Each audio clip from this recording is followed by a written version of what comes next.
اور ان کو بھی جو ہے وہ پھر بعد میں زید بن حارثہ کہہ کر پکارا جاتا تھا۔ اس طرح ایک بڑی رسم جو ہے وہ ختم ہو گئی، بڑا رواج ٹوٹ گیا، کیونکہ حضور صلی اللہ علیہ وسلم رواجوں اور رسموں کو ختم کرنے کے لیے ہی تشریف لائے تھے۔ آپ صلی اللہ علیہ وسلم دین کو قائم کرنے کے لیے تشریف لائے تھے، اس لیے یہاں پر حضور صلی اللہ علیہ وسلم کے ذریعے ایک بڑے رواج کو ختم کر دیا گیا۔ اس کے ساتھ حضور صلی اللہ صرف یہ نہیں کہا کہ حضرت زید کے آپ بیٹے نہیں ہیں، بلکہ یہاں پر اللہ تعالیٰ نے فرما دیا ما کان محمد ابا احد من رجالکم، آپ کسی بھی مرد کے باپ نہیں ہیں، یعنی آپ صلی اللہ علیہ وسلم کا کوئی مرد آپ کا بیٹا نہیں ہے۔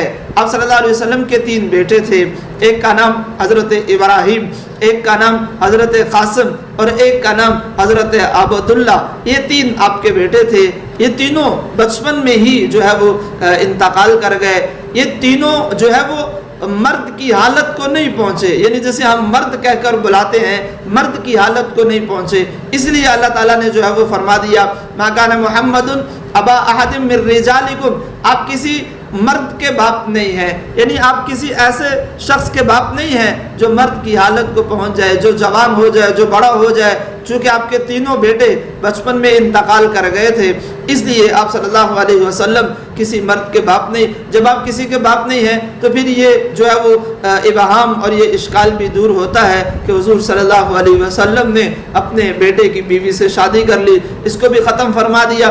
پھر اللہ تعالیٰ نے اس کے ساتھ ہی یہ اصول بھی بیان فرما دیا کہ صرف یہ نہیں کہ آپ کسی کے باپ نہیں ہیں، آپ تو جو ہے وہ آخری نبی ہیں، وَلَٰكِن رسول اللہ، آپ آخری نبی ہیں، آپ اللہ کے رسول ہیں، وَخَاتَمَ النَّبِيِّينَ، آپ نبیوں پر مہر ہیں۔ اب آیت کے دوسرے حصے کی طرف آتے ہیں، اللہ کے رسول، وَلَٰكِن رسول اللہ، لیکن آپ اللہ کے رسول ہیں، وَخَاتَمَ النَّبِيِّينَ، اور نبیوں پر مہر ہیں۔ یہ خاتم لفظ کو دیکھ لیتے ہیں۔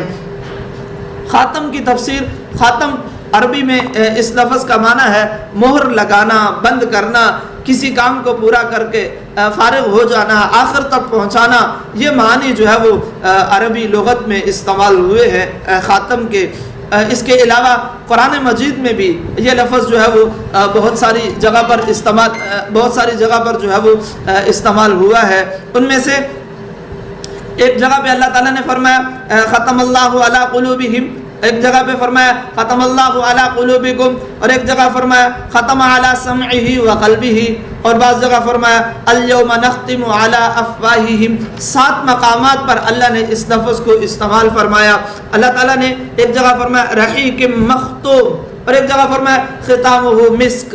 یہ 7 مقامات پر اللہ تعالیٰ نے اس لفظ ختم کو استعمال کیا، اور ان 7 مقامات پر جب بھی اللہ تعالیٰ نے اس لفظ کو استعمال کیا تو وہاں پر اس کا جو معنی کیا ہے، ان تمام کے تمام جگہوں پر جو معنی بنتا ہے وہ یہی معنی بنتا ہے کہ مہر لگا کر اس انداز میں بند کر دینا کہ نہ اس سے کوئی چیز نکالی جا سکے اور نہ اس میں کوئی چیز جو ہے وہ شامل کی جا سکے۔ جیسے پہلی آیت میں اللہ تعالیٰ نے فرمایا ختم اللہ علی قلوبہم، اللہ نے ان کے دلوں پر مہر لگا دی۔ مطلب کیا ہے کہ اب ان کے دلوں پر اس طرح مہر لگ گئی ہے، اب وہ ایسے کافر ہوئے کہ ان کے دلوں سے کفر نکل نہیں سکتا اور ایمان ان کے دلوں میں داخل نہیں ہو سکتا۔ اسی طرح اس آیت کو بھی دیکھیے کہ اللہ تعالیٰ نے فرمایا وَلَٰكِن رَّسُولَ اللَّهِ وَخَاتَمَ النَّبِيِّينَ، وَخَاتَمَ النَّبِيِّينَ، اور نبیوں پر مہر ہیں۔ یہ ایسی مہر ہے کہ جتنے انبیاء کرام حضور صلی اللہ علیہ وسلم سے پہلے اس دنیا میں تشریف لائے، جن کو اللہ نے نبوت عطا کی، اب وہ اس نبوت سے باہر نہیں نکل سکتے، اور حضور صلی اللہ علیہ وسلم کی تشریف آوری کے بعد کوئی اور نبی اب جو ہے وہ اس میں داخل نہیں ہو سکتا۔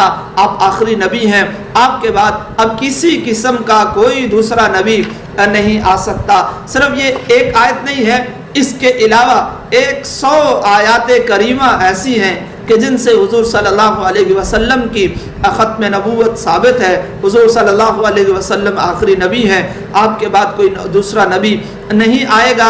اور اس آیت کی تفسیر بھی جو صحابہ کرام نے جو اس آیت کی تفسیر بیان فرمائی، حضور صلی اللہ علیہ وسلم نے خود اس کی تفسیر بیان فرمائی۔ حضرت ثوبان اس حدیث کے راوی ہیں۔ رسول اللہ صلی اللہ علیہ وسلم نے فرمایا میری امت میں 30 جھوٹے پیدا ہوں گے، ہر ایک یہی کہے گا میں نبی ہوں، حالانکہ میں خاتم النبیین ہوں، میرے بعد کسی قسم کا کوئی نبی نہیں۔ اس حدیث کی تفسیر بھی حضور صلی اللہ علیہ وسلم نے بیان فرما دی کہ میرے بعد بہت سے لوگ آئیں گے اور وہ نبوت کا دعویٰ کریں گے، وہ اپنے آپ کو آخری نبی تسلیم کریں گے، لیکن میں واضح طور پر بتانا چاہتا ہوں کہ میں خاتم النبیین ہوں، میرے بعد کسی قسم کا کوئی دوسرا نبی نہیں آئے گا۔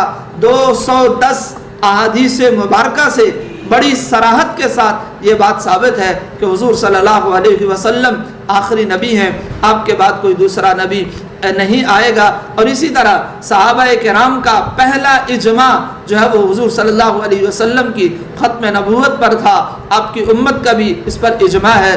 وقت زیادہ ہو گیا ہے، انشاءاللہ اگلے لیکچر میں ہم احادیث سے اور جو ہے وہ اجماع امت سے، اجماع صحابہ سے حضور صلی اللہ علیہ وسلم کی ختم نبوت پہ گفتگو کریں گے۔ اللہ تعالیٰ سے دعا ہے اللہ ہم سب کو عمل کی توفیق نصیب فرمائے۔ تو ہم نے جو ہے وہ آج اس ہفتے کے جو ہے وہ اسباق میں یہ 2 چیزیں پڑھی ہیں۔ نمبر 1 عقیدہ ختم نبوت کا مفہوم اور نئے نبی کے نہ آنے کی وجوہات کہ نیا نبی کیوں نہیں آ سکتا، اور اس کے علاوہ جو ہے وہ عقیدہ ختم نبوت قرآن کی روشنی میں، اور اس میں جو ایک آیت ہے ما کان محمد ابا احد من رجالکم ولکن رسول اللہ وخاتم النبیین، اس کا ترجمہ تشریح اور اس کا شان نزول بھی ہم نے پڑھ لیا ہے۔ اس کو جو ہے وہ یاد کر لیں، اپنے پاس لکھ کر محفوظ کر لیں، کسی بات کی سمجھ نہ آئے تو آپ جو ہے وہ رابطہ کر کے پوچھ سکتے ہیں۔ اللہ سے دعا ہے اللہ عمل کی توفیق نصیب فرمائے۔ السلام علیکم ورحمۃ اللہ وبرکاتہ۔